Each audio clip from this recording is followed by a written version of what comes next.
A 34 años de la gesta de Malvinas, entrevistamos a Nicolás Casanseu, el único corresponsal de guerra que cubrió todo el conflicto desde las islas. La sorpresa a la mañana de la recuperación de las islas y la mayor sorpresa aún de que me tenían reservado el lugar de ir a cubrir ese evento. ¿Por qué fue perseguido y confundido con un espía ruso? ¿A qué atribuye el proceso de desmalvinización nacional vivido? Convergencia perversa de dos ocultamientos que se llama desmalvinización. Nicolás Casanseu, sus libros, vivencias y el deseo de reivindicar el coraje de los hombres que lucharon por la patria.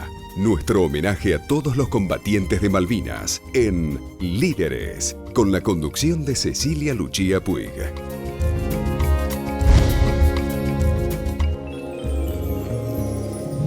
Cuidar el medio ambiente y contribuir a resolver los problemas de las comunidades en las que operamos son los pilares de nuestra política de responsabilidad social empresaria. Cresud, nuestro valor es la tierra.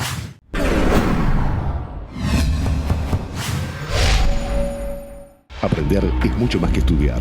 Universidad Abierta Interamericana. www.uay.edu.ar. El futuro sos vos.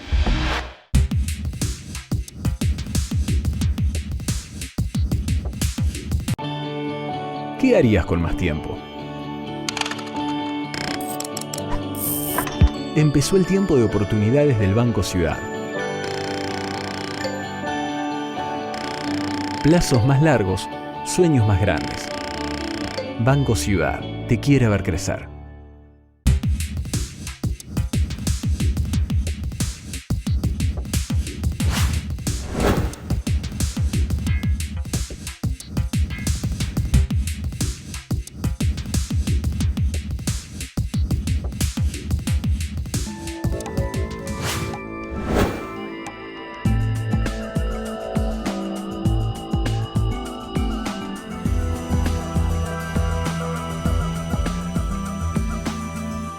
Nicolás Casanseu, muchas gracias por recibirnos para este reportaje. Gracias por invitarme. Quisiera llevarte a un par de días antes de ese 2 de abril de 1982, cuando se declaró la Guerra de Malvinas. ¿Qué estabas haciendo ese día? Yo trabajaba en Canal 11. Me había llamado un día antes el productor de 60 Minutos, Horacio La Rosa, de Canal 7, y me había preguntado si no quería volver, cuánto quería ganar. Yo dije, reconocieron mis talentos finalmente, y arreglé para volver en el total desconocimiento de lo que se avecinaba. El 2 de abril me despierta una llamada de Víctor Sueiro diciéndome recuperamos las Malvinas, y yo me quería matar por un lado porque me lo había perdido, estaba en mi casa, y feliz por la gesta patria de la recuperación con la cual yo había soñado desde que era niño.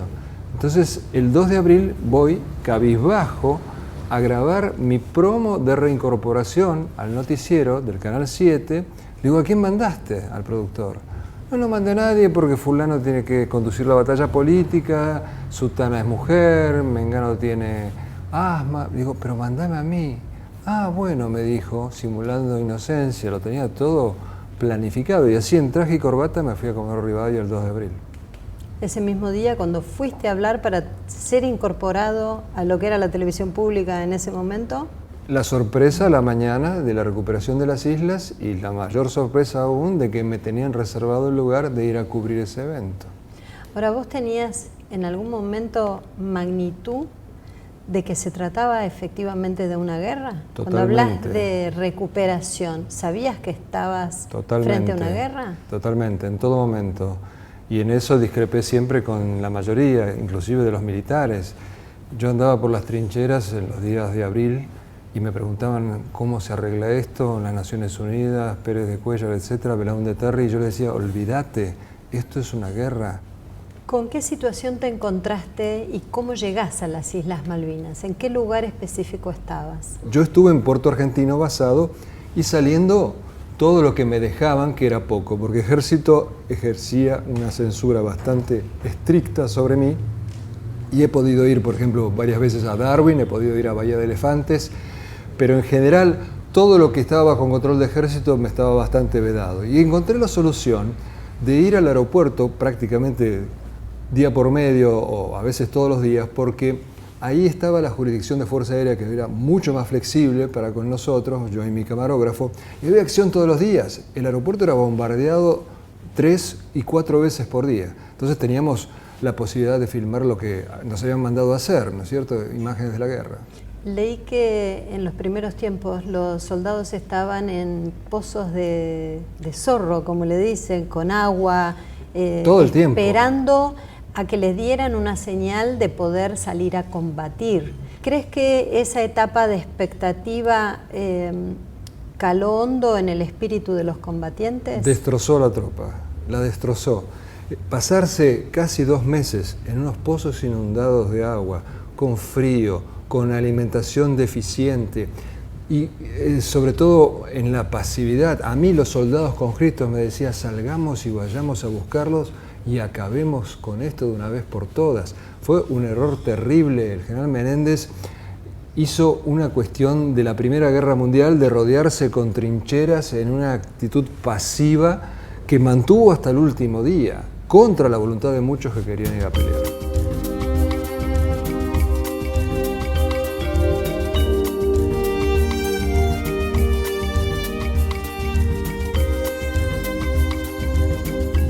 ¿Vivían hambre realmente? Por supuesto, toda guerra es sinónimo de hambre, porque imagínate, hacer llegar 3 comidas calientes a un lugar que está bombardeado no es fácil, además los accidentes del terreno, los problemas de logística. Siempre la guerra es sinónimo de hambre. Ahora, en nuestro caso hubo más hambre de lo que hubiera sido posible evitar por esta cuestión de que no se previó la improvisación, no se creyó que iba a haber una guerra, y encima había un celo especial en cuidar los intereses de los ingleses. El generalato había prohibido que se carnearan las 300.000 ovejas que había en la isla. ¿Cómo era tu relación con la gente, con los combatientes? ¿Tenías libre acceso para preguntarles lo que querías? ¿Tenías pactado lo que podías preguntar o los lugares por donde te podías mover? No, para nada, además jamás lo hubiera aceptado. La censura corría por otro lado. Primero, no me dejaban filmar ciertas cosas. Después, ¿Por ejemplo? Muy arbitrario, muy arbitrario. No me pidas lógica porque era muy arbitrario. Te doy como ejemplo. Me llega la orden de no filmar más soldados conscriptos. Digo, ¿cómo? ¿Cómo no los voy a filmar? ¿Por qué? No, para que no se sepa que son novatos. Pero si todo el mundo sabe que son novatos, son jóvenes. No, prohibido filmarlos. Yo seguí filmándolos, desobedecí la orden, primero por una cuestión de ética periodística y segundo porque se ponían muy contentos de que los filmáramos, imaginaban de que los iban a ver sus seres queridos en el continente. Imagínate la cantidad de material mío que fue destruido solamente porque había soldados conscriptos en esas imágenes. Desde Buenos Aires y a nivel nacional, solo en cadena nacional se emitían mensajes de que la guerra la estaba ganando en nuestro país. Vos sabés que eso también es un error que todos hemos escuchado, pero en realidad el triunfalismo fue mayor en los medios privados que en los comunicados del Estado Mayor Conjunto. Lo dice Rodolfo Terraño en su libro, lo dice Alejandro Mendolara, otro historiador nuevo que apareció, donde compara los comunicados del Estado Mayor Conjunto con la realidad. Fue la revista Gente que tenía como tapa: estamos ganando, seguimos ganando, hundimos la flota. Ahora, esas fueron más papistas que el Papa. Pero esas eran órdenes que venían del Estado Mayor Conjunto de apoyar la gesta y de dar información de que efectivamente se estaba ganando. Cuando pensemos que más de 30 años atrás no había internet, no había medios globales, hoy es casi imposible entender eso. Porque la tecnología revolucionó la comunicación y los medios, pero en ese momento solo podía llegar algún llamado a un amigo que viviera en el exterior que dijera no, de ninguna manera, acá los medios dicen otra cosa, dicen que la Argentina está perdiendo de manera descarnada. No, es totalmente probable que los medios privados hayan actuado así bajo presión de los militares, aunque creo que fueron más papistas que el Papa, por esto que prueba Terraño, de que mintieron mucho más que lo que mintió el Estado Mayor Conjunto. Yo tengo la prueba porque yo mandaba mis corresponsalías de gráfica a la revista 7 Días y nunca vi una revista durante la guerra. Cuando vuelvo me entero y veo que le habían antepuesto introducciones triunfalistas al estilo de los estamos reventando, etc. Yo conservé por suerte los telex que yo mandaba de Malvinas y puedo probarlo, pruebo en mi libro, que yo no era autor de esas introducciones.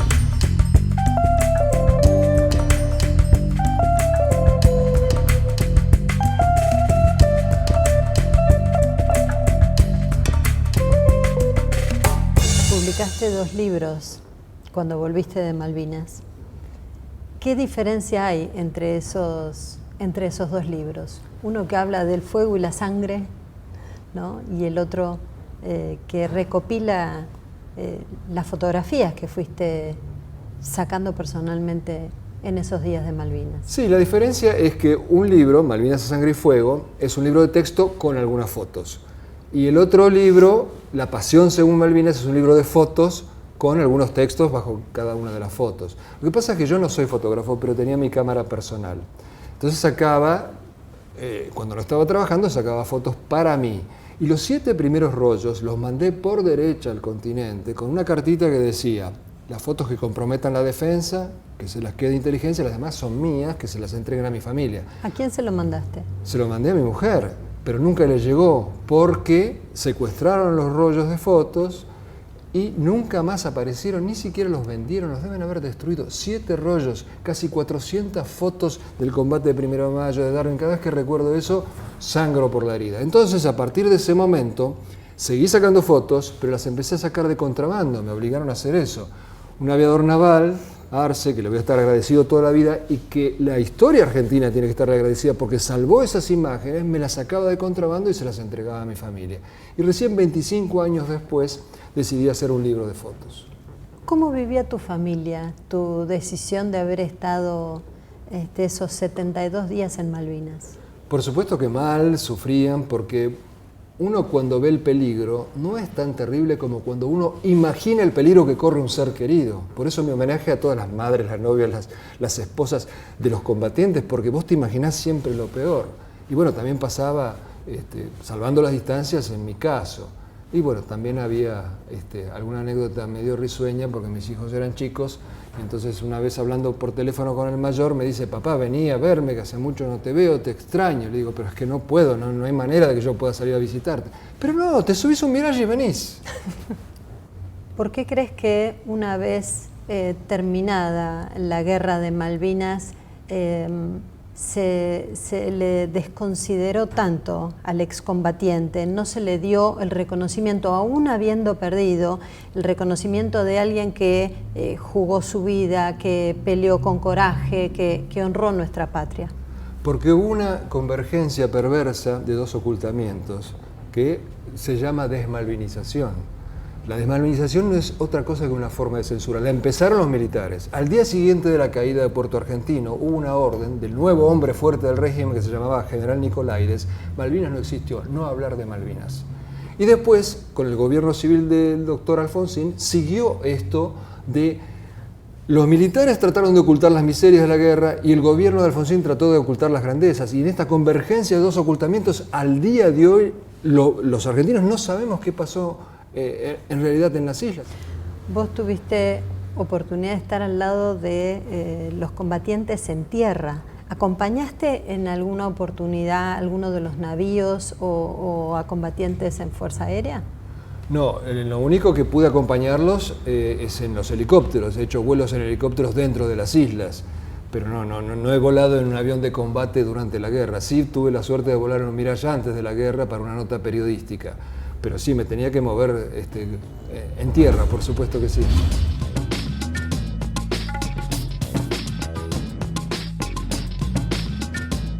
¿Cuál fue ese día o ese momento que a vos te marca a fuego en esa experiencia tan intensa que viviste en Malvinas? Bueno, las experiencias más duras son cuando se produce la muerte de alguien al que vos conociste, con quien compartiste tiempo, que me pasó en unas cuantas oportunidades.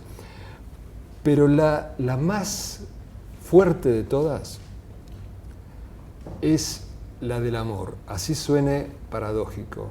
Yo tengo un capítulo en el libro que se llama Haz la guerra y amarás. Vos le preguntás a cualquier combatiente ahora argentino si volvería a la guerra, volvería a pelear, y la mayoría te dice que sí. ¿Sabes por qué? No porque extrañen el frío, el miedo, el hambre, las heridas, el horror de la guerra, no, porque extrañan la fraternidad. Cuando vos compartís un peligro, a la persona que está al lado, de la cual no conoces ni el nombre, das la vida por ella. El amor al prójimo es una constante en muchísimos episodios de la Guerra de Malvinas que permanecen desconocidos. Arriesgarse por el otro, lisa y llanamente por amor. soldados defendiendo, por ejemplo, a oficiales, que tanto se ha hablado de que hubo malos oficiales, hubo malos soldados, no se puede generalizar. Pero, por ejemplo, te doy un ejemplo, Javier Ramos, un soldado de 19 años, infante de Marina, está con su fusil, al lado camina su jefe, el guardiamarina Montalvo, y aparece un helicóptero enemigo. Montalvo solamente tenía una pistola. ¿Sabes lo que hizo el soldado Ramos? Se puso delante de Montalvo, tapándolo con su cuerpo.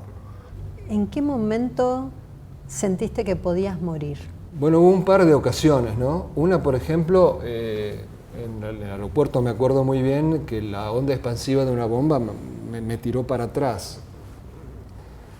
Y otra vez también en el aeropuerto que cayó tan cerca la bomba que empecé a rezar el Padre Nuestro. Dije, bueno, quizás un poco tarde, porque además los civiles no tenemos la reacción de los militares. Yo estaba entrevistando a un oficial en ese momento y el oficial se tiró cuerpo a tierra.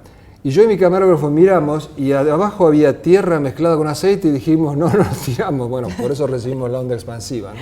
Falta de entrenamiento.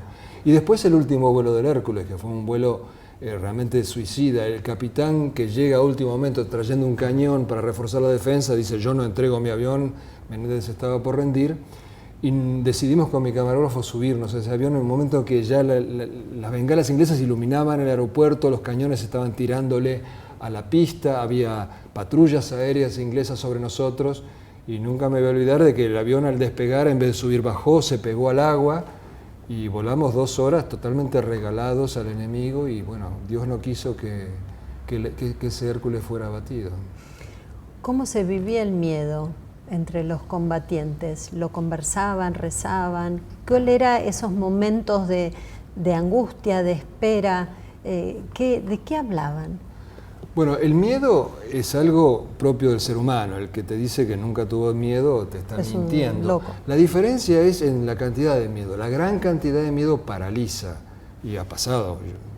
En muchísimos casos he sido testigo. El hombre tiembla como una hoja y no puede hacer nada con su cuerpo.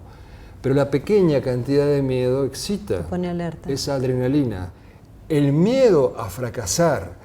El miedo a no aguantar el miedo a volverte y ser considerado un cobarde. Y ese miedo es más fuerte que el miedo a perder la vida. ¿Cómo impactó en tu familia la guerra de Malvinas? Bueno, no fue positivo. Creo que fue un estresazo para el matrimonio.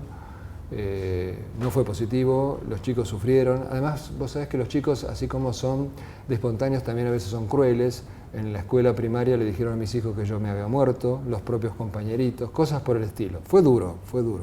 Es siempre mucho más duro para el que se queda que para el que se va. ¿En qué momento vos te das cuenta que efectivamente la guerra la está perdiendo la Argentina y que ya no hay mucho por hacer? Fue paulatino. Yo voy observando la pasividad de Menéndez, las mentiras, porque cuando yo le pregunto, ¿estamos contraatacando aquí?, me dice que sí, después me entero de que no.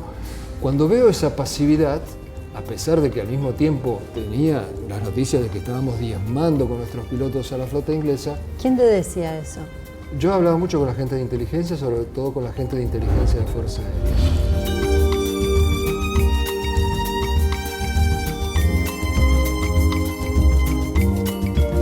Estamos frente a un cambio de gobierno.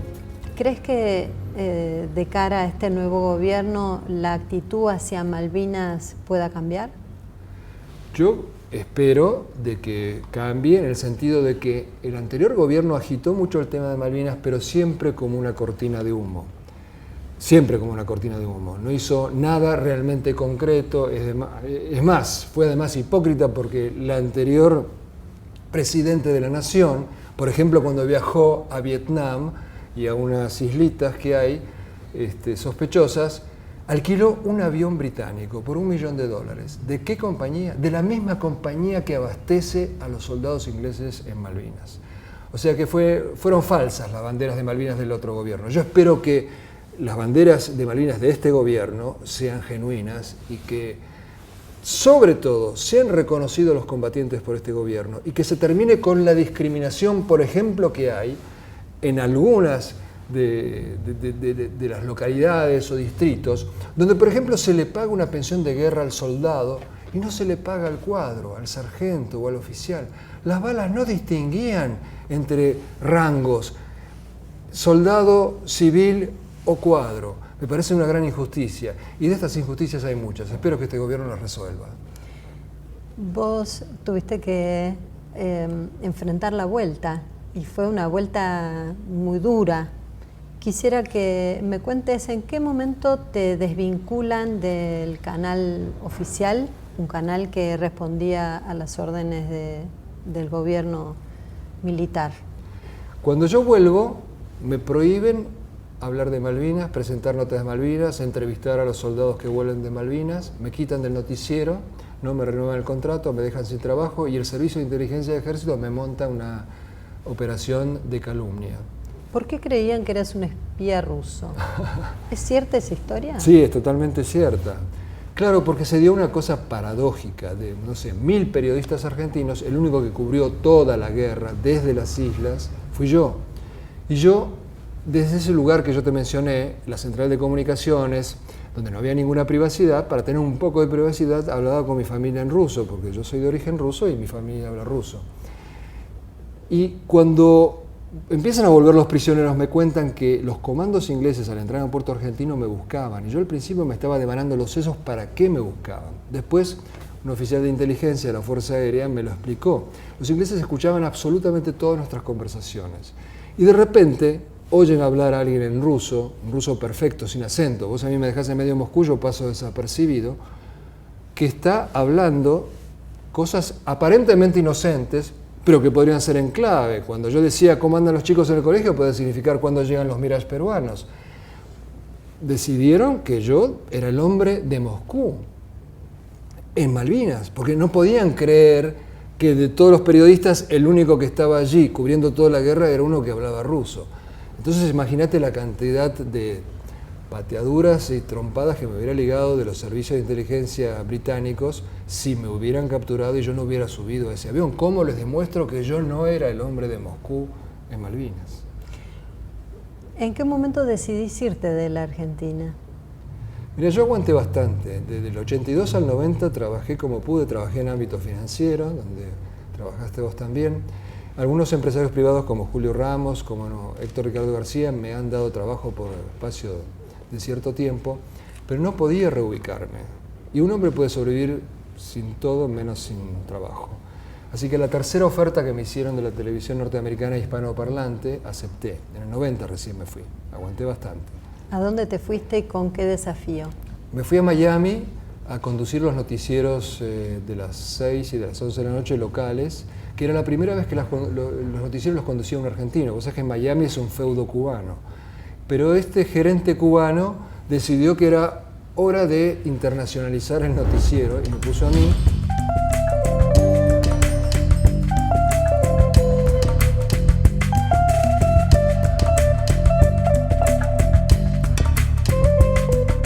Vos mencionaste en el reportaje que viste morir compañeros o combatientes cercanos. ¿En qué circunstancias? Yo no vi el momento de la muerte, pero me pasó, por ejemplo, estar la tarde anterior haciendo un picadito de fútbol con unos soldados en el aeropuerto, y me acuerdo patente que la pelota era de los colores de Boca, y a la mañana siguiente llegar y verlo tendido, muerto, al soldado con la pelota de Boca al lado.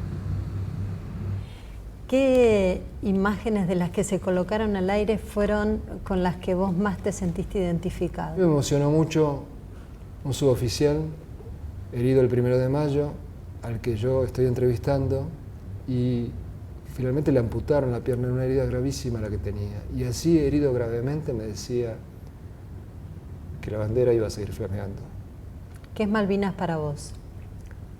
Malvinas es una gesta heroica y es... ¿Viste lo que decía Arquímedes?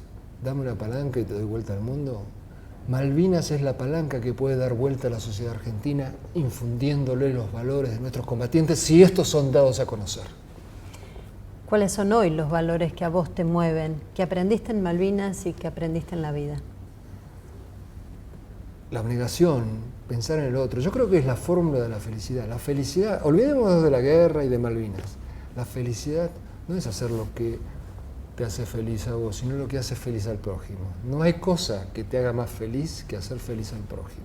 Ocuparte de algo que te trascienda a vos, una causa, un ser humano, lo que fuera, pero no focalizarse en uno es la manera de ser feliz.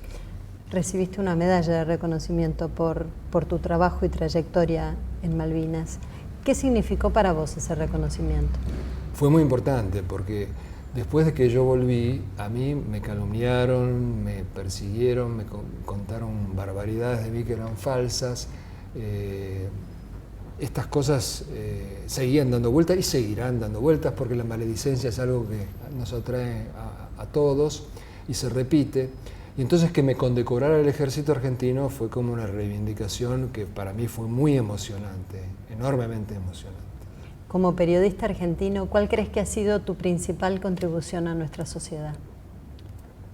Salvando las distancias, por supuesto, yo he sido el cronista de la Guerra de Malvinas, independiente, porque yo nunca pertenecí a ninguna Fuerza Armada, nunca pertenecí a ningún servicio de inteligencia, siempre fui independiente y es mi visión la de un civil y no la van a poder pasar por alto. Yo soy una piedra en el zapato de aquellos que quieren vendernos una historia cambiada de Malvinas.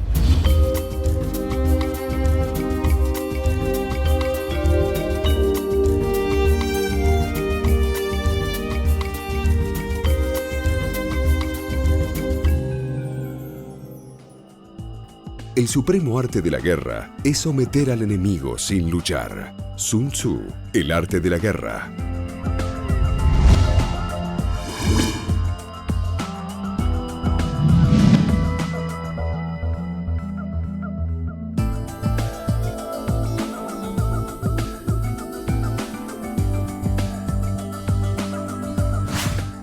Cuidar el medio ambiente y contribuir a resolver los problemas de las comunidades en las que operamos son los pilares de nuestra política de responsabilidad social empresaria. Cresud, nuestro valor es la tierra.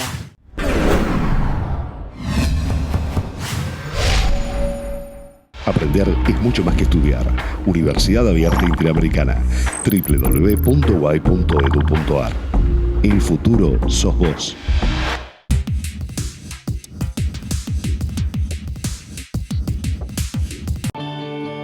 ¿Qué harías con más tiempo?